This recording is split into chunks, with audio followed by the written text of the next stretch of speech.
Muito bom dia a todos, espero que estejam todos bem. Vamos dar sequência aqui ao nosso estudo relacionado ao Programa de Conservação Auditiva, né, o PCA, e vamos falar hoje especificamente aí sobre a anatomia e a fisiologia da audição, né? Eu me chamo Conrado, sou professor do Senac Araraquara, trabalho aqui com algumas disciplinas no curso técnico de segurança, sou aqui do canal Quem Ensina Aprende, né? Então essa aqui é a segunda aula, né, de PCA, né? A primeira aula está aqui também no nosso canal. Peço que você que está visualizando essa aula neste momento assista a primeira aula, por ela ser continuidade, né? Essa segunda aula agora é continuidade da primeira, no qual nós falamos um pouco sobre o PCA, sobre a questão administrativa do documento, como que é o funcionamento do programa, e agora vamos falar um pouquinho sobre o aparelho auditivo, né? O que faz aí a gente conseguir interpretar os sons e, consequentemente, fazer com que esse sentido, né, que é a audição, um dos sentidos principais do nosso corpo, nos direcione a entender melhor o mundo e, consequentemente, nos relacionar com outras pessoas, né? Eu agradeço você que está acompanhando essa gravação, nessa aula de maneira remota. A você que está assistindo essa gravação agora, eu também agradeço. Peço que você, por eventuais dúvidas, aí entre em contato conosco. Pode mandar algum e-mail para mim, pode mandar aí algumas mensagens pelo WhatsApp, eu estou no grupo do WhatsApp da sala de vocês. E é importante que a gente mantenha e estabeleça aí um contato, mesmo com as aulas em formato remoto, tá bem? Então vamos dar sequência então aqui à nossa segunda aula de PCA, abordando especificamente a anatomia e a fisiologia da audição. Quando a gente fala sobre anatomia, especificamente, ela vem de uma palavra grega que significa anan, né? Que significa cortar, né? Então, ana significa cortar e tome, né? Significa partes. Então, quando a gente fala aí das pessoas, né? Dos anatomistas que começaram a estudar as partes do corpo, eles começaram a separar, né? Estruturalmente alguns órgãos e, consequentemente, algumas partes do corpo. Então, a anatomia, a palavra anatomia significa separar em partes, né? Cortar em partes. Então, quando a gente fala sobre anatomia, eu tenho uma divisão muito bem especificada, né, entre anatomia regional e anatomia sistêmica, né? A anatomia sistêmica, ela basicamente aí fala sobre todos os órgãos do nosso corpo. Então, nós temos lá no nosso sistema nervoso, nós temos o sistema cardíaco, temos o sistema digestório, o sistema respiratório e por aí vai. Nós temos aproximadamente aí 13 sistemas no nosso corpo. E quando a gente fala sobre a anatomia de uma maneira regional, nós estamos falando sobre partes do corpo. Então, eu tenho o corpo que é dividido em cabeça, né, o tronco, membro superior e membro inferior. O sistema de audição, ela fica localizado, né, na cabeça, aí no nosso crânio, mas ele tem uma conexão, né, de vários receptores espalhados pelo nosso corpo. Então, não é porque eu simplesmente tenho o meu sistema auditivo localizado ali no crânio que ele só vai servir, né, para informar o sistema nervoso central. A própria audição, ela vai, de certa forma, influenciar em algumas ações.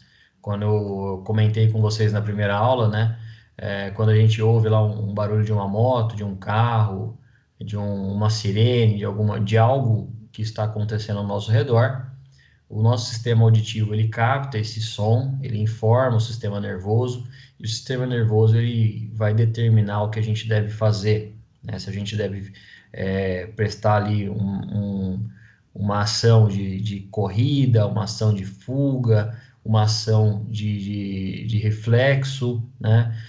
A audição então ela acaba participando, né, de todos os movimentos do nosso corpo.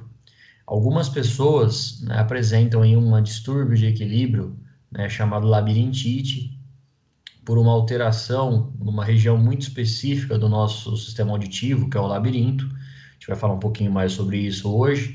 E, de certa forma, as pessoas com perda auditiva, elas podem também apresentar ali uma alteração no seu equilíbrio. Então, de certa forma, quando a gente fala em sistema auditivo, nós estamos falando sobre um grande sentido do nosso corpo, né? Nós temos ali o olfato, nós temos o faro, né? O olfato, nós temos o tato, né? E a audição ela é o principal sentido entre todos os outros. E quando a gente fala ali de anatomia, tem a questão da fisiologia, né? Físio significa funcionamento, e tudo que você procura aí no significado das palavras, logia, sempre será relacionado ali ao estudo, né?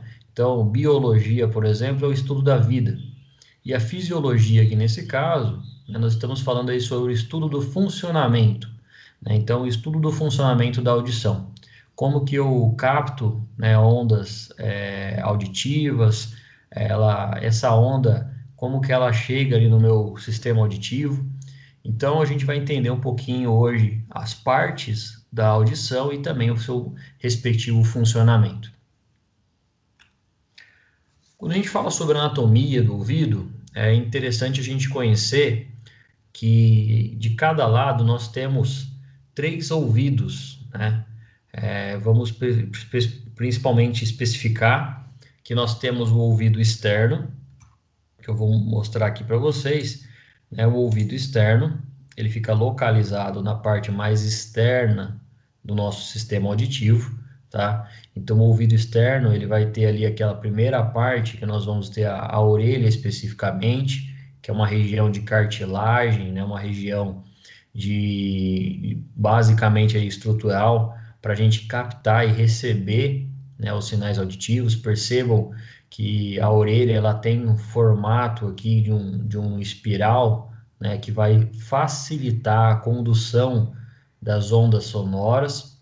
E quando a gente fala sobre o ouvido externo, ele também tem a primeira parte aqui do osso, né, do nosso osso aqui da têmpora, né, que é o osso lateral do nosso crânio, e é ele que vai fazer a proteção primária, né? Nós temos a cartilagem, nós temos pele, nós temos um pequeno músculo aqui, e de certa forma nós também temos um osso aqui chamado têmpora, no qual ele vai criar uma proteção a toda a parte auditiva e neurológica de certa forma, tá bem? Percebam que esse osso ele tem algumas bolhas, né? Um osso separado com bolhas de ar, justamente criando uma estrutura esponjosa, tá bem? Para que essa estrutura esponjosa ela seja mais capaz de absorver impacto, né? Então não é tão simples, né? Uma fratura desse osso, né? Uma camada dupla, né? Uma camada de osso e ar, tá? No qual, de uma maneira pneumática, esse osso ele vai criar ali uma rigidez, né? Para proteger todo o sistema auditivo e, consequentemente, toda a parte neurológica. Quando ocorre um trauma nessa região e há uma fratura desse osso, certamente o impacto que foi projetado nessa região lateral da têmpora, ele foi, com certeza, foi um impacto muito forte, visto que houve a fratura, né, desse osso, tá bom? Então, falando em outras palavras, né, esse osso aqui ele é muito mais duro do que os outros ossos, apesar da sua espessura, tá bem? Apesar de ser fino dessa forma, tá bem? Então, quando a gente fala sobre o ouvido externo, nós estamos falando de uma camada no qual a gente tem ali a orelha, né? Nós temos especificamente a orelha, tá? Que é diferente de ouvido, tá bom? A orelha é a estrutura cartilaginosa. A orelha vai ser dividida entre a aurícula, né? A parte lateral aqui, que de acordo com a medicina oriental, representam partes do nosso corpo. De certa forma, então, a aurícula, né, ela apresenta aí, de acordo com a medicina oriental, partes do nosso corpo. E nós temos ali abaixo, né, o lóbulo da orelha, tá bem? Nós estamos aqui também uma região chamada região do tragus, que é uma região da orelha que serve de proteção também, tá? Aqui ela não está especificada nessa imagem, mas ela fica exatamente nessa parte. Então, Muita gente me pergunta, né, Conrado, eu posso colocar ali um piercing na minha orelha, né, se for do seu gosto, né? De acordo com as vontades desse indivíduo, né, não, nada vai impactar ali a questão auditiva. Entretanto, de acordo com a medicina oriental, ninguém é obrigado a acreditar nisso, você pode estar especificamente ali perfurando uma região representativa de algum órgão, tá? Mas, novamente, estamos falando aqui, né? Ninguém é obrigado a acreditar nisso, tá bem? Então, basicamente, a orelha é dividida em aurícula, tragos, que é essa região que eu estou apontando aqui, e nós temos a região do lóbulo. Finalizando, né, a questão do ouvido externo, nós temos aqui o osso da têmpora, né? O osso temporal, que é um osso com uma rígida camada aí entre osso, né? E especificamente bolhas de ar. Passando aqui do ouvido externo, nós estamos então o ouvido médio, né? O ouvido médio ele é um pouco menor, né? Do que o ouvido externo, né? Ele é o menor em comparação aos demais, né? Nós temos o ouvido externo, o ouvido médio e o ouvido interno. O ouvido médio ele é dividido basicamente através de cavidade timpânica, que é a parte interna do tímpano, né? E nós temos a parte posterior do tímpano e a parte do tímpano especificamente. O tímpano ele é uma membrana, né, que protege, né, a entrada de, de micro-organismos, de consequentemente ali de qualquer um animal adentrar essa região, né? A gente já chegou a ver alguns vídeos aí, eu vou até mostrar algum para vocês ali de formigas, baratas, moscas que adentram essa região, justamente porque é um canal, né? E aí nós temos uma pequena membrana timpânica que ela vai servir nesse momento de barreira para a entrada de demais micro-organismos e pequenos animais, aí, pequenos insetos. Mas a principal função do tímpano é exatamente criar ali, né, uma cadeia, né, de conexões com todos os sistemas aqui que nós vamos ver no ouvido interno. Dentro, né, no tímpano, quando a gente estuda aí a parte da anatomia, a gente consegue observar que o tímpano, além de ser uma membrana, ela também provoca, né, uma região de vibrações. Então, aquela onda, né, que nós recebemos, né, do som, né, ela adentra a região do ouvido externo, ela recebe aqui, né, um canal, né, ela passa pelo canal auditivo até chegar ao tímpano. Quando a gente fala especificamente ainda do tímpano, é interessante a gente conhecer, né, e saber que alguns casos, né, o tímpano, ele vai, além de ser uma membrana, né, ele vai ter um formato, né, de cone, que ele separa, né, basicamente aí o ouvido externo, né, do ouvido médio. E a função primária, né, a função principal, além da proteção do tímpano, é transmitir o som através do ar até os ossículos, que nós vamos ter aqui também dentro da cavidade timpânica. O ouvido médio, então, ele é representado, né, pela cavidade timpânica, pelo tímpano e ainda por esses três ossículos que a gente vai ver aqui. A função, né, do tímpano, além de transmitir aí o som até os ossículos que nós temos no ouvido médio, criar uma conexão também com o ouvido interno, através dessa conexão aqui, através dessa projeção, né, de ondas com a cóclea, que a gente vai falar um pouquinho mais aqui no ouvido interno. Então, voltando à questão dos três ossículos, né? A gente fala de ossículo porque é o menor osso, né? Propriamente do corpo. Então, quando a gente estuda anatomia, né, de uma maneira geral, é estudado a questão dos ossos, os ossos do corpo eles servem basicamente para dar sustentação, né, e locomoção ao corpo. Além disso, né, quando a gente fala sobre ossículos, eles também servem para converter mecanicamente a vibração do som, né, e amplificar essas ondas mecânicas de vibrações, né, do tímpano através de uma pressão que são amplificadas dentro da região da cóclea, né? Nós vamos falar isso aqui um pouquinho mais no ouvido interno. Mas quando a gente fala dos ossículos, eu preciso lembrar que nós temos o martelo, né? Que ele aqui tem o formato de um martelo, né? Ele parece aqui com uma cabeça de martelo. Nós temos ainda a bigorna, né? Para quem já chegou a ver uma bigorna especificamente, ele é parecido, né? A gente vê isso muito em desenho animado, vê muito isso em estudos em casas de ferreiros, né? De ferragens.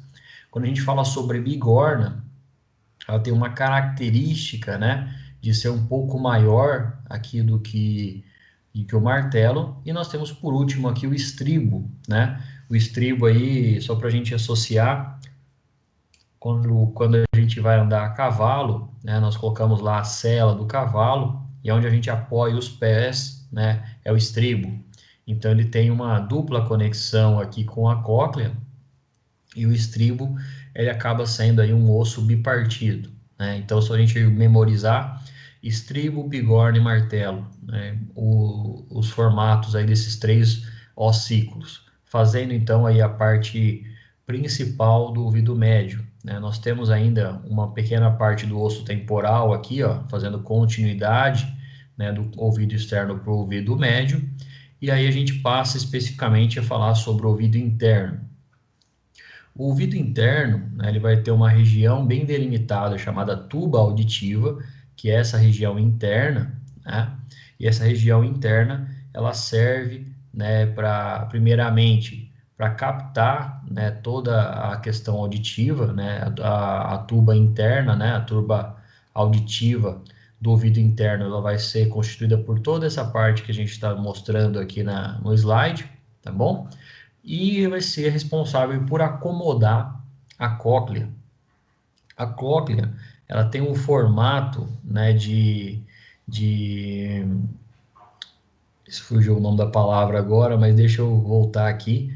Ela parece aí com um caracol, né, exatamente, né, que é o que eu estava tentando lembrar aqui. A cóclea, ela parece exatamente aí com um caracol e ela apresenta esse formato justamente para fazer ali uma amplificação do som.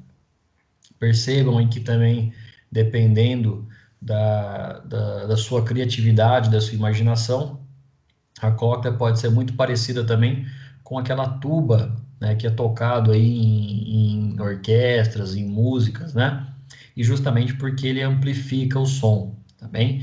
E falando da cóclea de uma maneira geral, ela é responsável, né, por amplificar o som que nós estamos ouvindo, né? E de certa forma também, por ser uma estrutura, ela apresenta uma função bem determinada, né, que ela, além de receber ali os impactos, né, que nós temos ali de audição, ela pode, ao longo da vida de um ser humano, começar a apresentar pequenas ranhuras, pequenas ulcerações aqui, e essa cóclea ela pode perder a sua função. Então, a pessoa tem preservado todo o sistema auditivo, mas aqui na cóclea ela não capta, ela não faz a conexão do som. A cóclea, né, conforme eu falei, ele significa caracol, né? Ela é localizada aí no ouvido interno, então na parte interna, é responsável pela função auditiva. Basicamente, a tuba auditiva é uma cavidade do labirinto, né? Uma cavidade aqui que nós estamos estudando, né? E nós vamos falar um pouquinho sobre essa questão do labirinto. Ela tem uma função bem delimitada, que é receber e captar aí o sistema auditivo, né, os sons especificamente do sistema auditivo, e ela é dividida, né, através desse formato de caracol. Nós temos ainda os ductos, né, ou dutos semicirculares, e nós temos o nervo vestibular e o nervo coclear. Falando especificamente aqui do nervo coclear, né, percebam que existe uma parte do nervo que faz uma conexão com outro nervo aqui, o nervo vestibular. Esse nervo coclear, quando a gente estuda mais anatomia, né, e se aprofunda aí a questão do significado, né, da fisiologia do nosso corpo, o nervo coclear, ele tem uma estrutura unilateral, né? Ele só tem uma função especificamente, ela só faz um sentido, né? Ela só leva informação e ela é responsável pelas alterações auditivas, né? Então, quando algumas pessoas apresentam é, perda auditiva, não necessariamente é uma perfuração de tímpano, não necessariamente um prejuízo aqui da cóclea, né? Às vezes pode ser simplesmente que a pessoa perdeu essa função do nervo coclear. E ainda, né, conforme a gente falou, ele tem uma função de levar as informações e ele pode se conectar, né, com o nervo vestibular, criando, né, o nervo vestíbulo coclear. Mas especificamente esse entendimento, né, das desordens e das funções, elas podem acontecer de uma maneira a ser investigada, né, e não sempre relacionado à perda auditiva por causa de som. Pode ser a pessoa apresentar aqui uma alteração genética, pode apresentar algumas alterações por causa de contatos com produtos químicos e pode gerar uma degeneração desse nervo.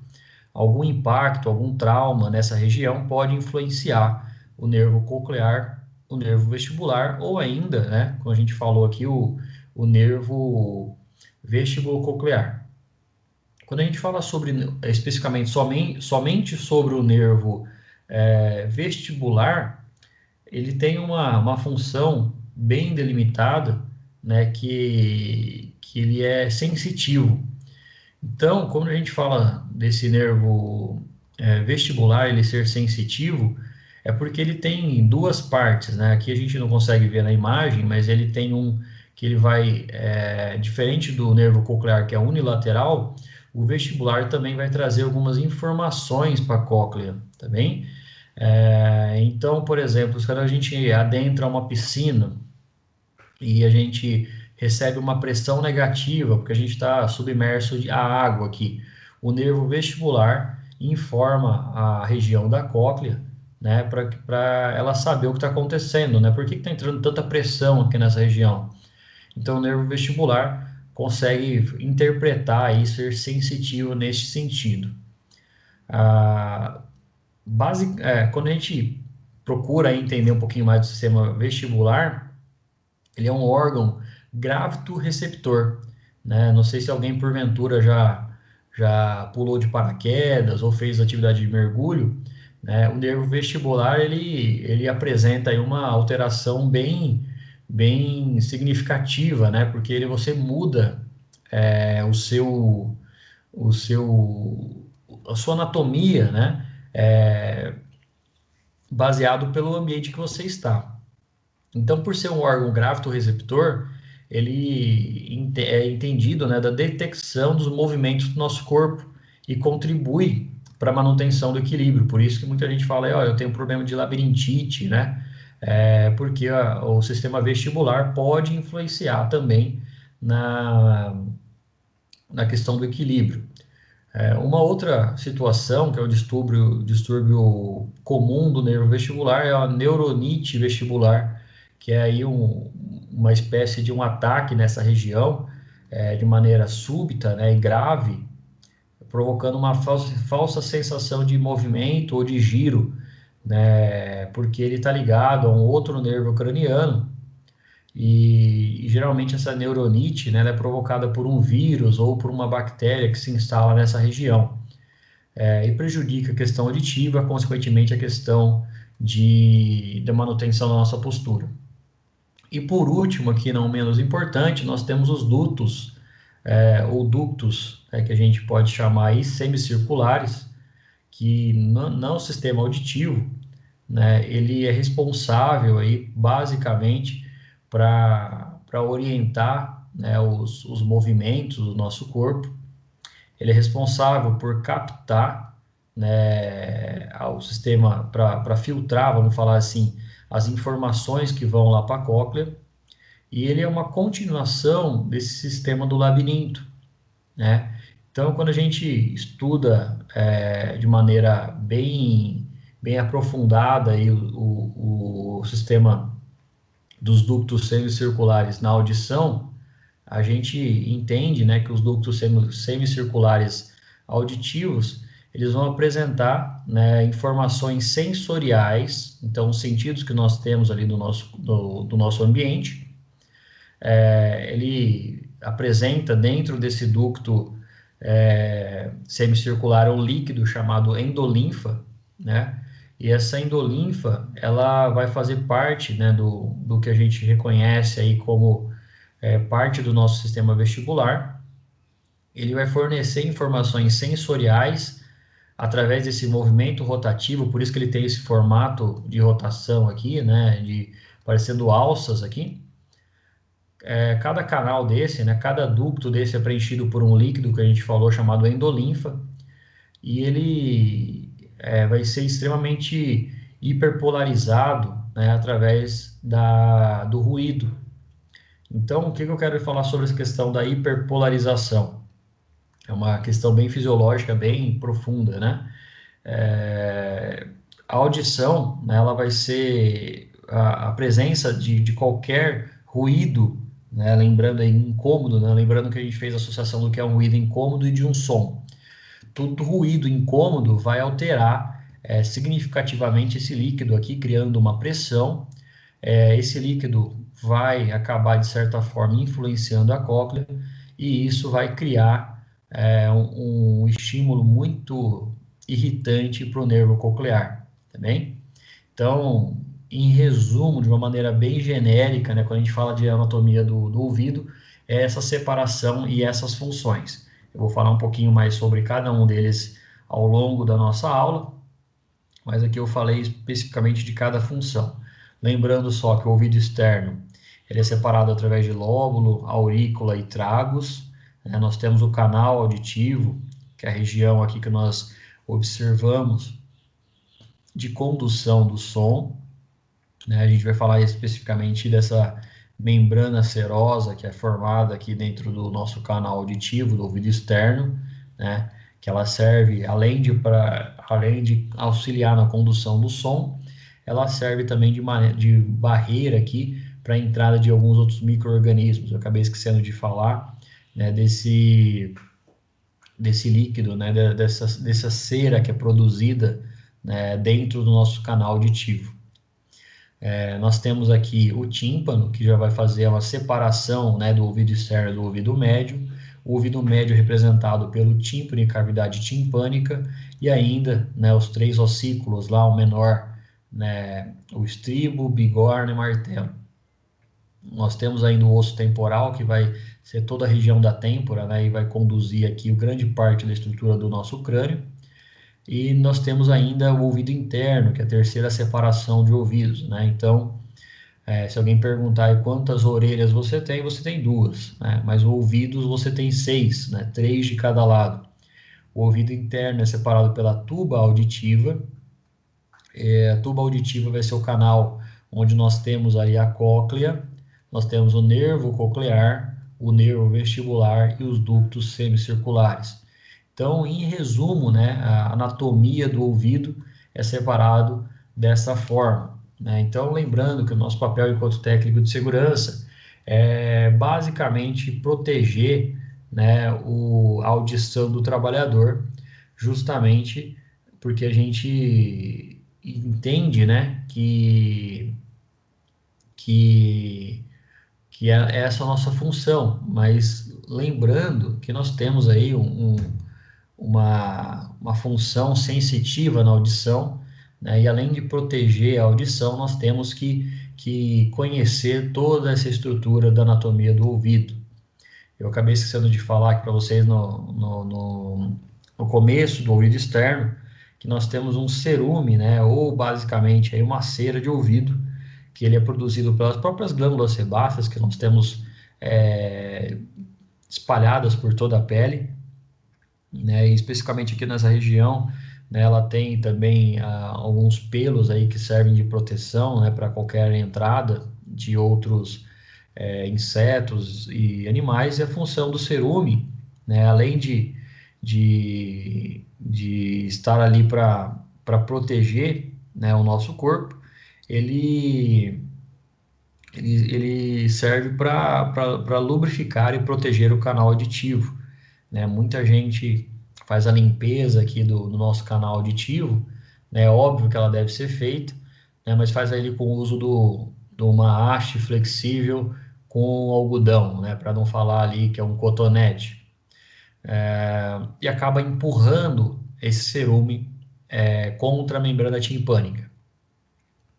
O que pode acontecer é perfurar esse tímpano, né, por causa da penetração daquela haste flexível, né, o cotonete, ou ainda, né, empurrar esse cerume criando ali uma espécie de rolha nesse tímpano, né? Então, nesses casos mais graves, né, lembrando que são situações e pessoas para pessoas, o cerume, quando ele é impactado aqui no tímpano, o indivíduo tem que passar por uma espécie de limpeza desse canal auditivo.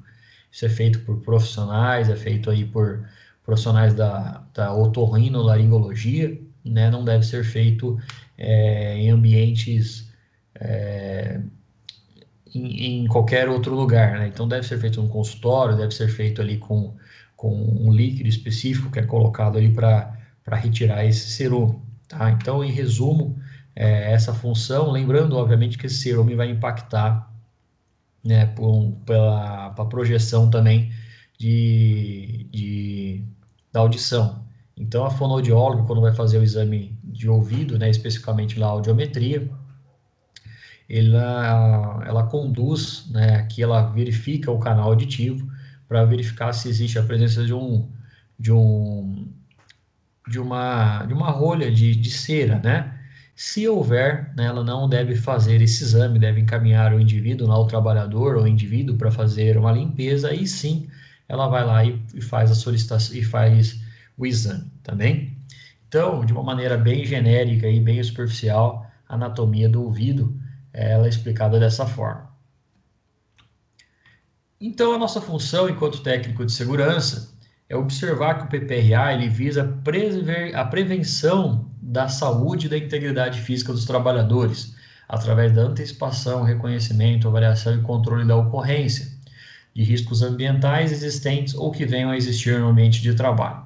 Sendo assim, eu expliquei para vocês na aula anterior, né, até esse slide é uma continuidade do slide anterior da primeira aula, que fala sobre o PPRA, que a função nossa, enquanto técnico de segurança, utilizar parte do PCA para auxiliar no desenvolvimento do PPRA, tá? Então, o Programa de Prevenção de Riscos Ambientais, ele está aberto, né, como um documento vivo para incluir o PCA dentro do PPRA, né? Muita gente acredita que o PCA ele tem que fazer parte do PCMSO, que é o Programa de Controle Médico em Saúde Ocupacional. Mas o PCA ele deve estar integrado ao PPRA, tá bom? Justamente porque a gente vai lidar com questões de saúde, sim, mas a gente vai lidar diretamente com questões de prevenção aos riscos ambientais. E um dos riscos ambientais que nós temos aqui é o ruído, né, que é um risco físico, que consequentemente você, como técnico de segurança, deve antecipar o seu o seu risco, fazer o reconhecimento, a avaliação e controlar a ocorrência desses riscos ambientais. Para isso, né, nós temos aí uma hierarquia, né, dos riscos. E aí, quando a gente fala sobre hierarquia, vamos lembrar basicamente que é o que a gente deve fazer. A hierarquia desses riscos ambientais, né, ela está muito bem delimitada, né, eu vou mostrar isso para vocês ao longo da nossa aula, mas o PPRA ele é um programa que vai nortear a conservação aditiva, né, facilitando assim o desenvolvimento do PCA. Então, o programa de prevenção de riscos ambientais, você vai fazer lá a medição de ruído, por exemplo. E nessa medição de ruído, você vai ter uma base, né, para o desenvolvimento do PCA. Então, se eu tenho lá 10 setores na minha empresa, E dentre esses 10 setores, eu consigo observar que 3 apresentam ali um ruído próximo aos 110, 120 dB, né, aos 120 decibéis. A partir desse momento, o meu foco de PCA é conhecer aqueles trabalhadores, saber o que eu posso fazer de uma maneira hierárquica, né, de retirar aqueles trabalhadores do ruído, de enclausurar aquele ruído e, em último caso, fornecer o protetor auditivo. Por que eu falo em último caso? Porque a gente obedece uma sequência, né, de eliminação de riscos. O controle do ruído é uma questão de importância econômica e social, além de relacionadas à saúde. A gente sabe que a questão de importância econômica, primeiramente, porque um trabalhador ali que ele perde a audição, né, quando a gente fala sobre legislação de doenças relacionadas ao trabalho, nós citamos sobre isso, né, um trabalhador que ele apresenta uma perda auditiva, né, ele tem que ser reparado de maneira econômica, né, através ali de, um, de um, uma indenização, e ali ocorre então, né, a empresa ela tem que retirar do seu caixa, né, um dinheiro que poderia ser investido para outros itens de melhoria, né, para a própria prosperidade da empresa, mas ela tem que pagar uma multa, vamos falar assim, pelo trabalhador, de acordo com o nosso sistema judiciário. Além, obviamente, que isso pode se tornar ali uma questão social, o indivíduo com perda auditiva, ele vai ter dificuldade de interação social com os indivíduos, né, com outras pessoas, e especificamente com seus próprios familiares, além, né, de uma questão dos próprios trabalhadores. Um indivíduo com perda auditiva, né, que ele sai de uma empresa, ele vai entrar num processo seletivo de uma outra empresa e identificado que ele tem uma perda, é um ponto, né, a ser discutido da sua contratação ou não, né, porque aquela empresa ela vai receber um passivo trabalhista, vamos falar assim, que ele contratou alguém com uma perda auditiva, né, além da própria questão de saúde. Quando a gente fala sobre a perda auditiva, nós estamos falando sobre saúde, e a saúde, conforme a gente acabou de ver aí na questão da anatomia e fisiologia da audição, quando o indivíduo ele perde o sistema auditivo, isso influencia no sistema vestibular, influencia no seu sistema de manutenção do equilíbrio e certamente, como a gente acabou de falar, sobre a interação social também. Então, a saúde auditiva, ela é possível através dos seus objetivos, né? Para a gente avaliar se os seus objetivos foram atingidos e os requisitos mínimos estabelecidos colocados em prática com eficiência. Sendo assim, a metodologia deve ser suficiente para eliminação, minimização ou controle de riscos no ambiente de trabalho. Por isso que eu falei daquela questão hierárquica, né? Primeiro ponto que eu tenho que observar através do meu PPRA e, consequentemente, durante a elaboração do PCA, é a eliminação do risco na fonte. Né? Não adianta eu fornecer abafadores para todos os trabalhadores, sendo que eles continuam a exposição de 120, 130 decibéis naquele ambiente. O abafador ele vai ser uma proteção mecânica ao sistema auditivo, mas todo o setor que está em volta haverá ali uma presença muito ruidosa, né, podendo gerar ali uma série de transtornos que todos os trabalhadores. Então, a propósito, né, o nosso ponto primário enquanto técnico de segurança é eliminar o risco, tá bem? Se eu não consigo eliminar, eu preciso conviver com ele. E aí eu tenho que conviver com ele de uma maneira minimizada, tá? Então, minimizando o contato do trabalhador com o risco. Quando a gente fala em minimização, muita gente acredita que é diminuir o ruído. De certa forma também mas eu posso diminuir o contato do trabalhador com a fonte. Então, se eu sei, por exemplo, que eu tenho lá uma cabine de pintura, e essa cabine de pintura, eu tenho ali um trabalhador que ele atua 5 dias por semana, 8 horas por dia. O ideal é que eu possa realizar, por exemplo, uma avaliação nesse sistema auditivo, né?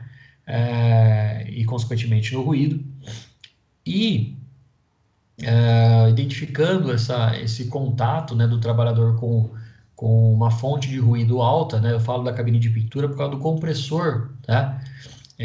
Se eu não consigo retirar ele de dentro da cabine da pintura e colocar ele para fora, né? Eu estaria fazendo a eliminação desse ruído. Agora, se eu consigo, por exemplo, minimizar, eu posso colocar, em vez de colocar um pintor somente nessa cabine de pintura, eu poderia colocar dois. E um trabalharia de segunda, quarta e sexta, outro trabalharia terça e quinta. Na semana seguinte haveria um rodízio, por exemplo. O outro trabalhador que trabalhou na terça e quinta trabalharia segunda, quarta e sexta. Aí o que trabalhou segunda, quarta e sexta trabalharia na terça e quinta. Então, eu faria um rodízio com esses trabalhadores, minimizando o contato da exposição, tá bem? E por último aqui, né, o controle dos riscos no ambiente de trabalho através, né, do fornecimento de EPI, por exemplo. Então, se eu não consigo eliminar, se eu não consigo minimizar, em último caso eu entrego o EPI. Quando a gente fala dessa questão hierárquica, né, eu tenho esse desenho aqui que fica mais interessante. Primeiramente, eu tento a eliminação da fonte do risco no local. Então, quando eu falo aqui da questão auditiva,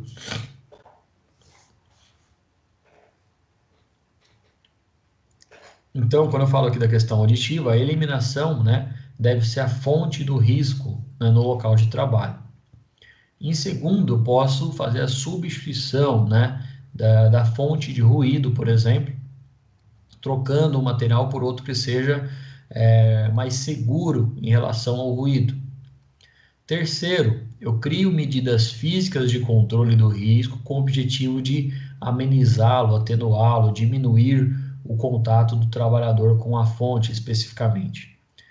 Em um quarto ponto, eu identifico através da sinalização, eu coloco ali para o trabalhador bloqueios,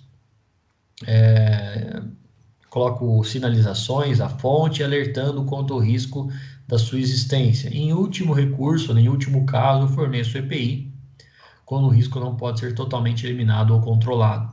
Então, muita gente parte aqui que o primeiro ponto é fornecer o EPI. Se você fornece o EPI já em primeiro contato, você está fazendo o seu trabalho, mas de uma maneira não tão eficaz, né? O nosso primeiro ponto aqui, enquanto técnico de segurança, é eliminar o risco, né? Depois a gente deve tentar substituir uma questão de material, né? Por exemplo, voltando aqui à questão da cabine de pintura, eu tenho um compressor que emite um ruído menor, então eu devo substituir o compressor. Eu não tenho como substituir o compressor, eu tenho então como colocar ali o compressor dentro de um controle, né? Dentro de uma barreira acústica para que ele não emita maior ruído dentro daquela cabine. Eu tenho ainda a possibilidade de colocar ali uma sinalização para orientar o trabalhador em relação à perda auditiva, né, e consequentemente ao uso do EPI.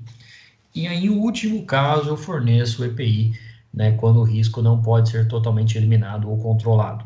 Lembrando que essa questão 3 aqui, ó, ela haverá controles de engenharia, como a gente falou na aula passada, existe a engenharia acústica, que vai servir aí como método de controle, né, especificamente no desenvolvimento de estruturas para a eliminação do risco, principalmente do risco de ruído. Os objetivos primários do PCA é melhorar a qualidade de vida do trabalhador, né? Então, quando a gente fala sobre ambiente de trabalho, um conceito que é muito difundido nos dias atuais é a qualidade de vida no trabalho, e a gente fala, né, de um ambiente com menos ruído vai ter uma qualidade de vida melhor para o trabalhador, afinal de contas ele vai conseguir conversar com seus trabalhadores, com seus companheiros de trabalho, ele conseguirá se relacionar de uma maneira mais harmoniosa com o ambiente de trabalho. Ele vai identificar, né, os funcionários que têm problemas de audição, né? Então o PCA também ele é um pente fino ali, né, com os trabalhadores que apresentam já algum problema de perda de audição. Eu posso identificar, por exemplo, um trabalhador que ele entrou na empresa há 10 anos e não tem perda auditiva, nenhuma perda auditiva. Eu identifico que esse funcionário ele tem feito uso coerente, né, e rigoroso do EPI, porque afinal de contas, 10 anos, né, num ambiente com ruído de 90 decibéis e nenhuma perda auditiva, é sinal que aquele trabalhador ele fez o uso correto, né, e coerente do ambiente de trabalho ali do protetor auditivo. Agora eu posso identificar também um trabalhador que ele tem 6 meses de casa, né, exposto ao mesmo ambiente daquele trabalhador de 10 anos, e em 6 meses ele já apresentou uma perda de audição. Certamente esse indivíduo não tem feito uso do EPI, e a gente pode associar também que esse indivíduo ele deve ter alguma alteração aí no seu sistema auditivo, ou ainda, né, uma questão que a gente vai ser investigado, né, vai precisar investigar, que é a vida daquele trabalhador. O que ele faz no final de semana, o que ele faz de atividade física. Às vezes o trabalhador ele vai para a academia no final do dia lá com fone de ouvido, por exemplo, e está criando, né, uma perda auditiva. Na dúvida, né, questione o trabalhador, o papel do fonoaudiólogo durante o exame de audição, o exame de audiometria também é esse. E ainda, né, a gente fala da função do técnico de segurança, de conhecer os hábitos pessoais daquele trabalhador. Ele é músico, ele toca de final de semana, ele é DJ, ele tem uma banda, né, ele toca um instrumento, porque isso vai gerar ali problemas na audição daquele trabalhador. O PCA também vai diagnosticar precocemente as perdas auditivas. Então você começa a identificar que um trabalhador que faz uso de um EPI do tipo plug, ele começou a apresentar uma perda significativa ali por causa do ruído. Eu substituo aquele plug de inserção por um abafador do tipo concha. E você vai, dessa forma, diagnosticar precocemente as perdas auditivas. E ainda, né, quando a gente vai falar sobre perda, na terceira ou quarta aula, nós vamos falar sobre perdas auditivas, que a gente chama de PAIR, né, perda auditiva induzida por ruído, né, e tem ainda umas variações aí que a gente vai estudar depois. Quando eu diagnóstico de maneira precoce as perdas auditivas, eu consigo criar uma barreira para que essa perda ela não seja evolutiva, né, que ela não se torne uma perda severa, tá bom? Adequar as empresas às exigências legais, né? Então, quando o PCA a gente falou sobre isso, ele é obrigatório de acordo com a NR9, que é a norma que a gente fala sobre o PPRA, né? A norma regulamentar número 9, ela fala sobre o PPRA e ela fala especificamente sobre a obrigação de criar ali um controle de conservação auditiva. Reduz custos de insalubridade, né? Quando a gente estuda a NR15, né, o anexo 1 da NR15, ela trata sobre ruído e é previsto, né, no caso ali de um indivíduo que tem exposição, né, a perdas auditivas, né, por causa do ruído, ela é reconhecida, né, através de um processo judicial, através de reclamações trabalhistas, a gente vai ver isso aqui abaixo, né? Custos das insalubridades. Quando eu falo de insalubridade por ruído, né, geralmente a gente verifica isso lá na NR15, né, mas em média, né, conforme a gente estuda aí, é o 20% de insalubridade, também. Ela é caracterizada por um grau médio, também. Então, de acordo com o anexo 1, vai depender, obviamente, aí de um estudo que é feito, né, ele pode estar associado a um adicional de insalubridade de 20%, dependendo, obviamente, aí do limite de tolerância, né? A gente vai precisar estudar caso a caso para saber a caracterização do adicional de insalubridade, tá? Então, a gente tem lá os 10%, 20% e 40%, mas isso é baseado aí no salário base do trabalhador. Quando a gente fala ainda sobre a eliminação ou neutralização da insalubridade, a gente vai ter uma aula só sobre isso lá no futuro, mas quando a gente fala sobre insalubridade, nada mais é do que você pagar pela saúde do trabalhador, né? Porque ele está trabalhando num ambiente insalubre, um ambiente sem saúde. E esse ambiente de insalubridade, né, por causa do ruído, né, pode ser reduzido se você tiver um PCA em funcionamento. E ainda, a redução do número de reclamações trabalhistas. Como que funciona a questão da reclamação trabalhista? Em 99% dos casos, o trabalhador, quando ele sai do ambiente de trabalho com uma perda auditiva, né, ele geralmente tende a associar que aquela perda auditiva foi por causa do ruído que ele estava na empresa. Ele não olha para o seu interior, né? Não olha para a sua idade, por exemplo. Às vezes o indivíduo adentrou na empresa com 18 anos e saiu com 50. Ele ficou ali quase mais de 30 anos naquela empresa. Então, natural que ele tenha uma perda provocada pelo envelhecimento, porque pessoas que nunca trabalharam, né, nunca participaram de um ambiente ruidoso, apresentam essa perda auditiva, geralmente por causa da idade.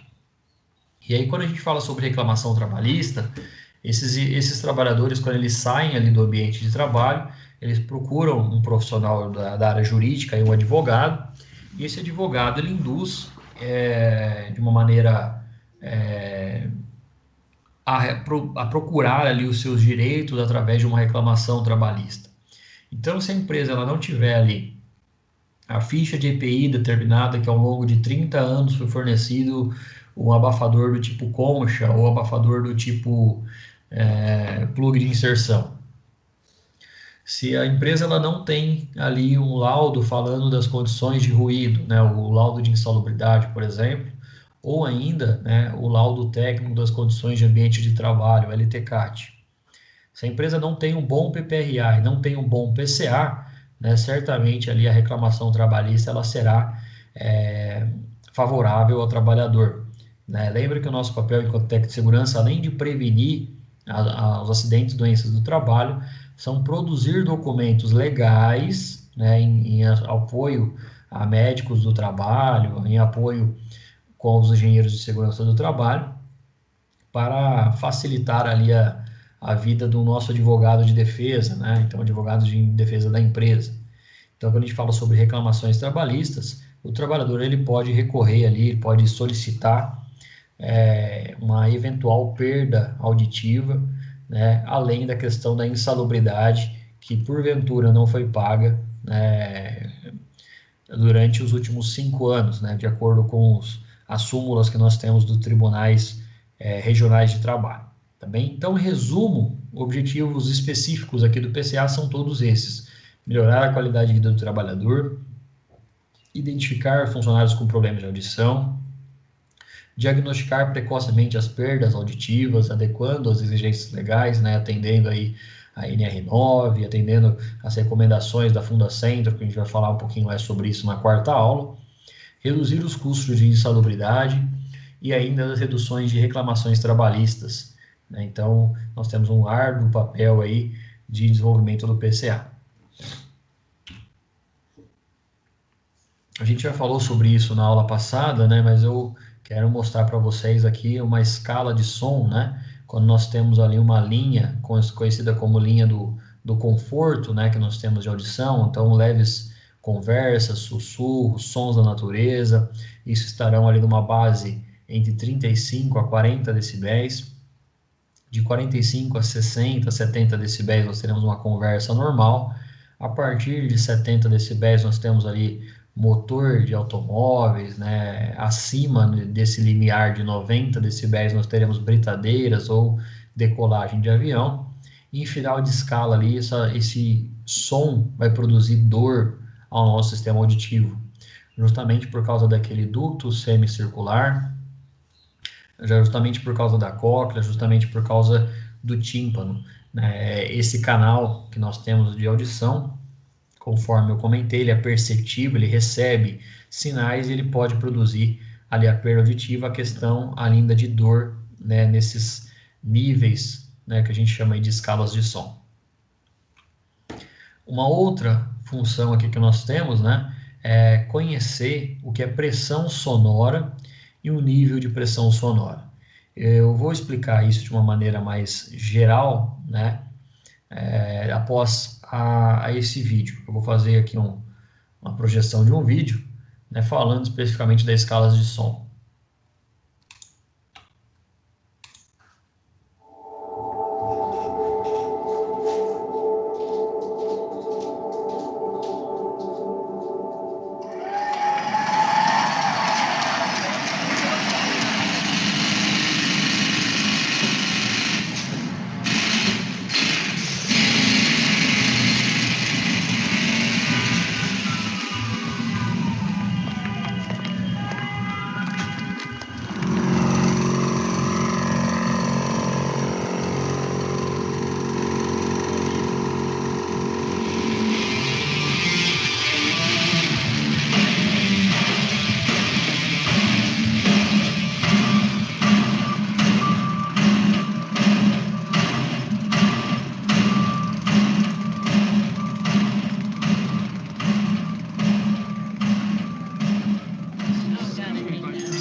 I'm glad you're back.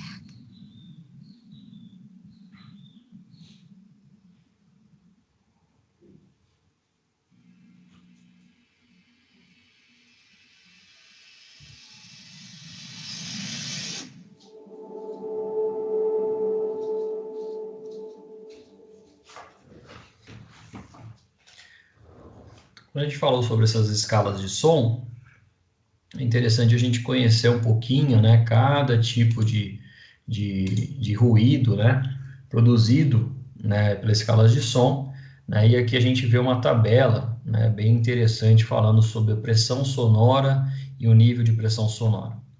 Quando a gente falou lá sobre intensidade e frequência, que estava na primeira aula, né, a gente verifica, né, que a intensidade ela vai tratar, então, da medição que nós podemos ter em relação ao ruído. Então, ela surge ali a intensidade de 0 dB e vai até 130 dB, mais ou menos, né, decibéis, ou decibel. E a pressão sonora, né, ela vai falar ali, né, em questão do... Aqui a gente fala sobre o volume, né, então, de certa forma, a gente fala sobre a intensidade, e aqui a gente vai falar sobre a frequência, né, então, a pressão sonora é de acordo com a frequência que a gente recebe isso, a gente recebe esse ruído no nosso canal auditivo. Então, quando a gente fala sobre pressão sonora, né, especificamente aqui nessa coluna da esquerda, percebam ali que existe uma pressão sonora que ela vai de 0,00002 até 20, né, até 20, na verdade, né? Então, essa pressão sonora é basicamente o quanto que nós temos ali de pressão, né, dentro do nosso sistema auditivo.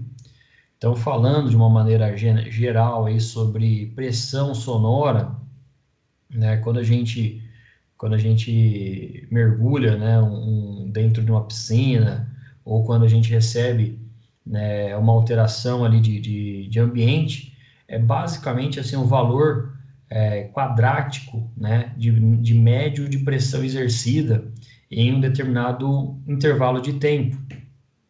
Então, quando a gente estuda um pouquinho mais a fundo a questão de pressão, vocês vão observar aí que a pressão sonora ela pode estar associado também à questão da frequência do som, tá?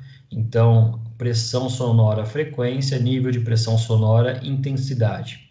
A pressão sonora, quando a gente fala então sobre a vibração, né, ou a captação através de ondas mecânicas, é a forma básica que nós vamos ter aqui de identificar, né, se uma pressão ela é longitudinal ou transversal.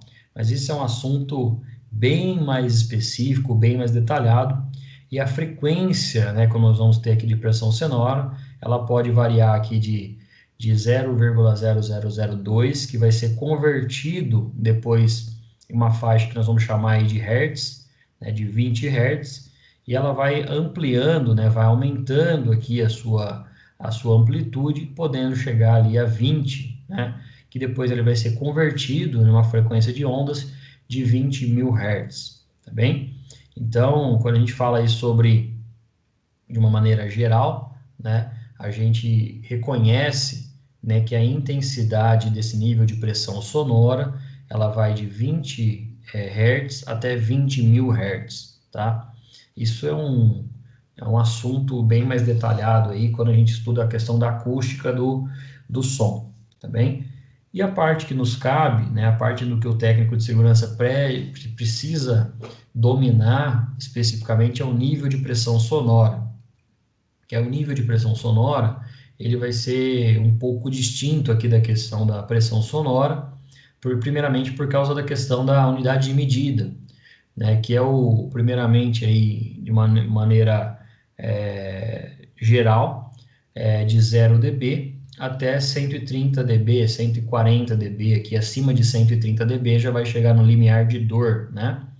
Então, o nível de pressão sonora, né, que a gente reconhece, né, é de 0, né, dB aqui, basicamente sem nenhum contato com ondas sonoras, né, com pressão sonora, e até 130 dB. Então, quando a gente reconhece aqui, né, o nível de pressão sonora, já é uma relação logarítmica, né, entre a pressão sonora do ambiente, né, em comparação aí à pressão sonora de referência, né? Então, a pressão sonora de referência, ela pode ser captada de acordo com os níveis de pressão sonoras mais comuns que nós temos aqui, que são divididos em 5, né? 1, 2, 3, 4, 5. Então, o que está na escala verde, né, é uma escala extremamente comum aí para o nosso sistema auditivo, né? Que ele basicamente vai ser captado até 70, 75 decibéis, de uma conversa até o limiar da audição, né? Eu começo a receber alguns sinais de audição. Então, nós temos aqui 20 dB, 30 dB, alguns sinais aqui de ruído, né, que nós conseguimos ouvir.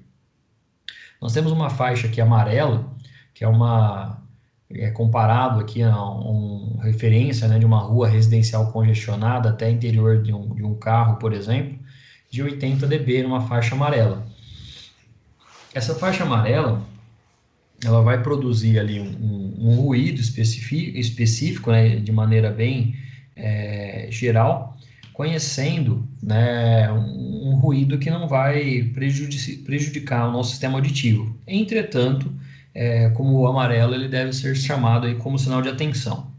Nós temos um outro cor aqui, que é uma linha laranja clara, né, que ela vai aqui do interior do carro até no interior de um metropolitano, até de um ônibus metropolitano, né, ao longo de uma linha férrea principal, né.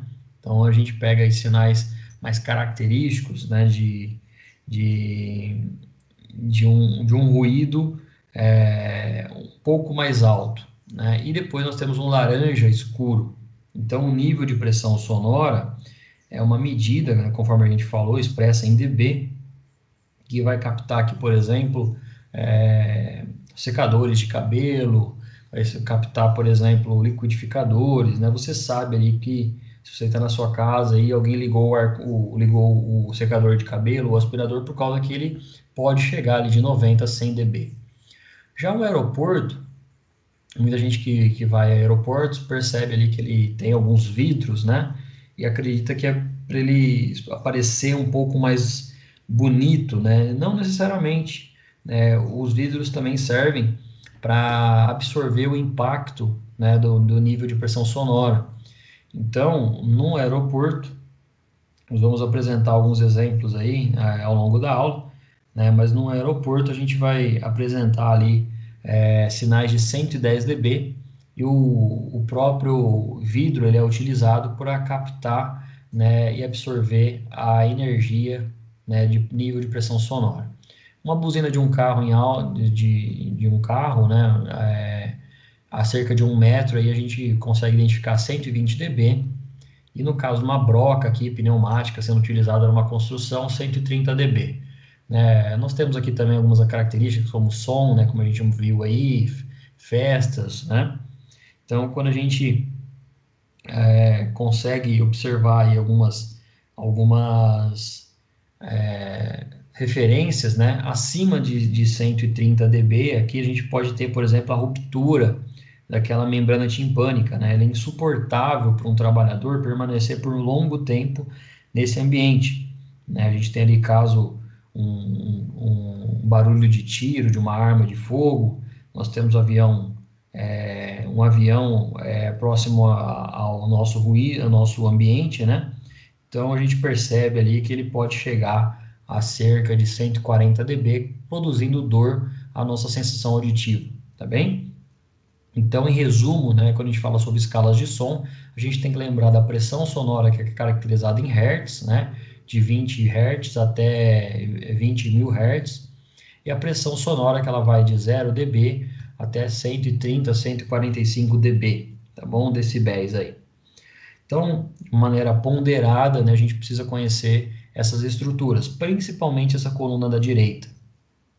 Então, falando especificamente sobre a anatomia e fisiologia da audição, quando a gente viu toda essa estrutura, né, do sistema auditivo, eu mostro para vocês agora na sequência, né, uma série de ruídos, falando especificamente aí da perda de audição, que ela pode ser provocada não só por causa do ruído ocupacional, mas por questões de hábito daquele trabalhador.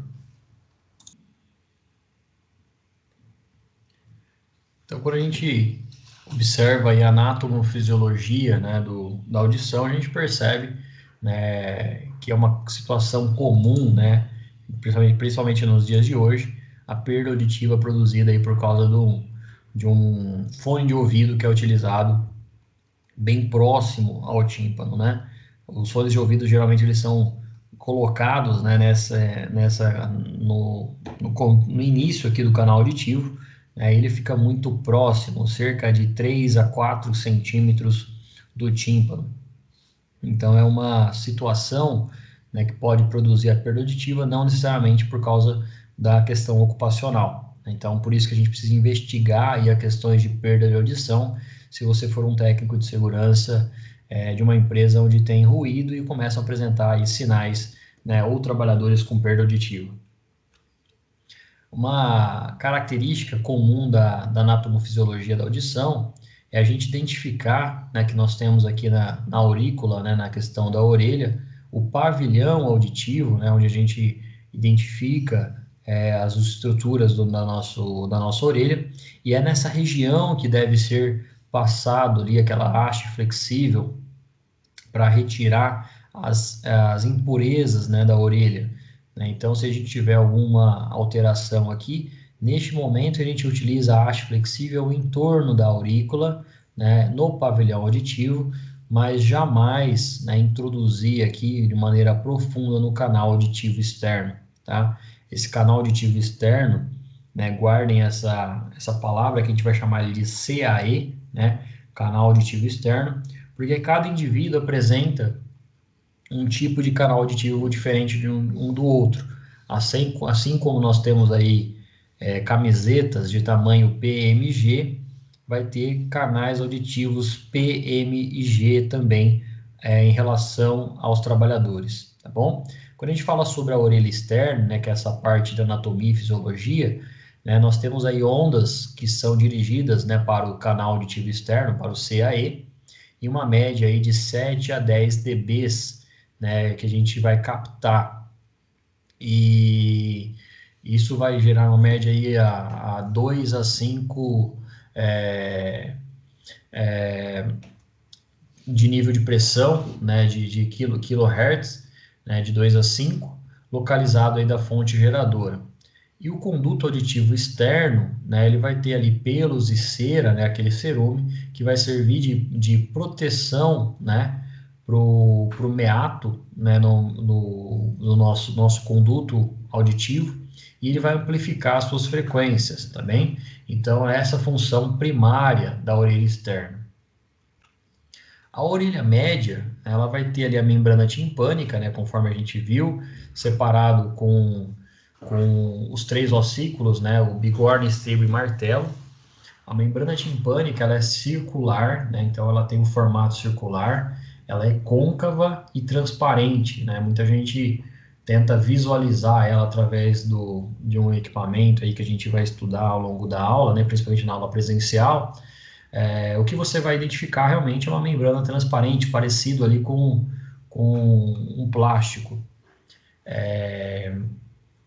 ela vai ser, né, pressionada ali através da vibração, né, com a pressão sonora, e vai transmitir ali uma cadeia ossicular de estímulos, né, desses 3 ossículos da cadeia ossicular, provocada pelo martelo, bigorna e estribo.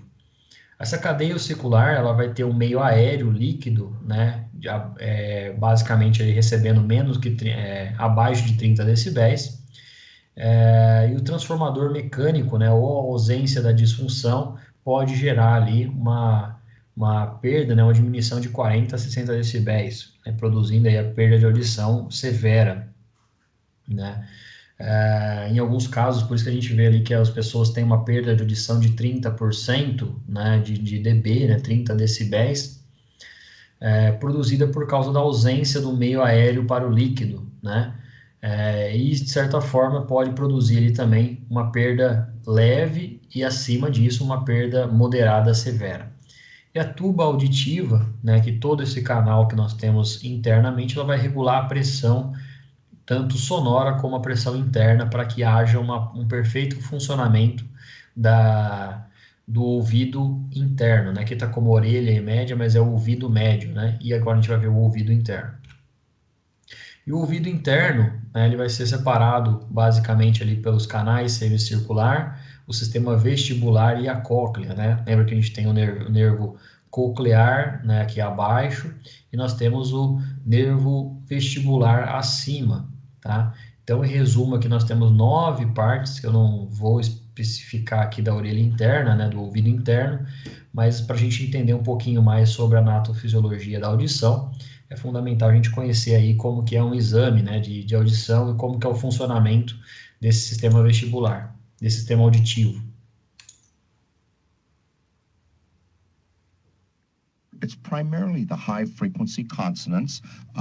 O teste auditivo é muito instrutivo para a Sara. O audiograma mostra o quanto os tons precisam ser altos em diferentes frequências para que ela possa ouvi-los. Para compreender melhor como se desenvolve uma perda auditiva, é importante conhecer antes como funciona o ouvido.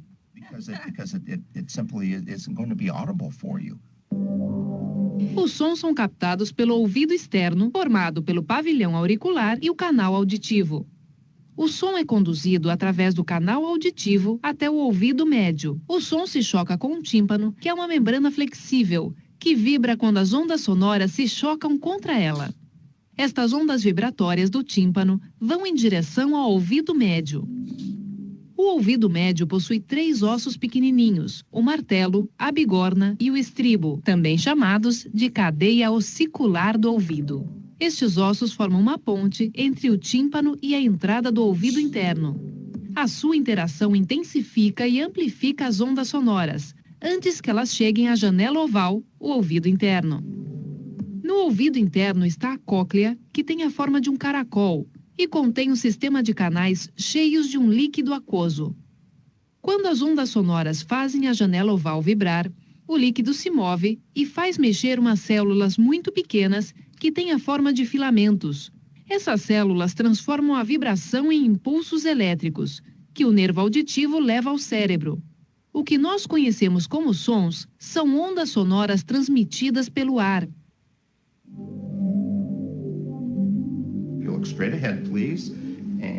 Existem muitas razões para que a capacidade auditiva diminua. Uma causa importante é a exposição prolongada a ruídos intensos. O processo de envelhecimento também influencia. Outras causas podem ser hereditárias ou genéticas, assim como também doenças específicas do ouvido ou afecções do sistema nervoso central.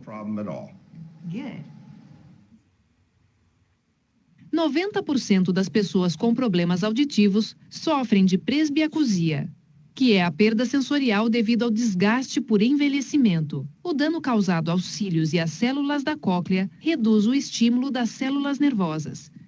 As ondas sonoras chegam ao cérebro fracas e distorcidas. Quase sempre, as mais afetadas são as frequências altas. Geralmente existem maiores dificuldades para escutar e entender quando um som é baixo ou alto, ou com os sons do T, CH, F, P e S. Em um lugar tranquilo, sem barulho, mal se percebe, porque é mais fácil de entender.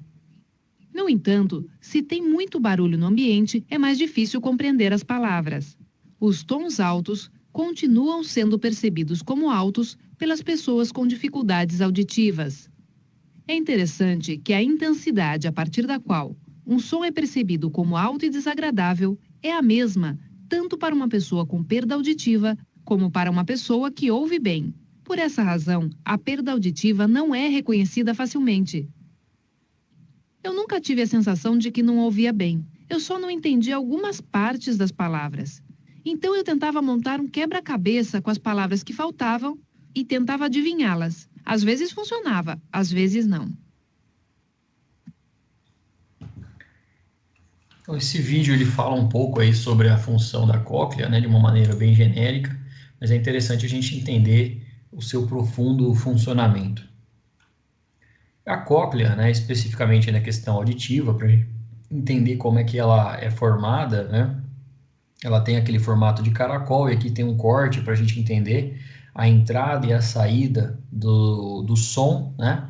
A gente recebe, né, toda a entrada e saída do som através aí de uma espiral, através de um caracol, né? Então aquele ossículo estribo ele está ali fixado, né, na janela, né, de entrada, ali na janela oval, janela redonda da cóclea.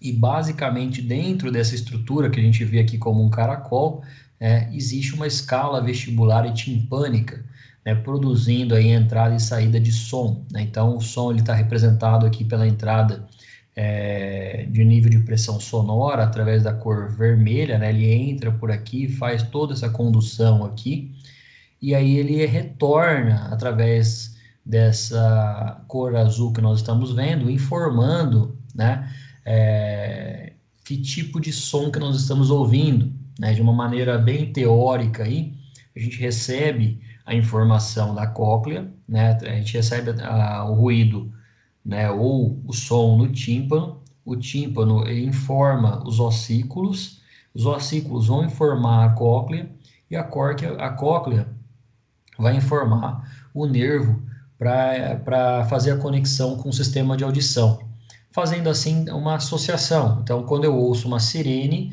né, eu consigo perceber se essa sirene está próxima, se ela está longe. Quando eu escuto uma música, isso vai me trazer uma memória afetiva de algo que eu já presenciei, que eu já captei, né, ou que me traz alguma informação, porque existe uma conexão deste nervo com o sistema nervoso.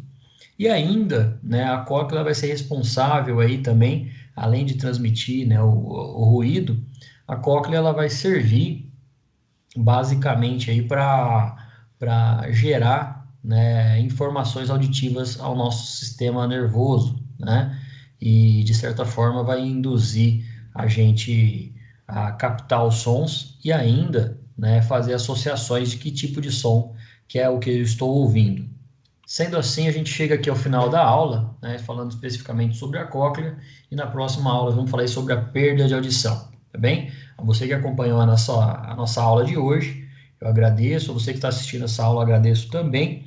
Espero que a aula tenha sido proveitosa, que tenha sido boa, né, e de uma maneira bem resumida aí, bem sintética, eu tentei passar o que significa, né, a anatomofisiologia da audição, tanto a anatomia, né, que é o estudo aí das estruturas, e consequentemente o estudo das funções da audição, tá?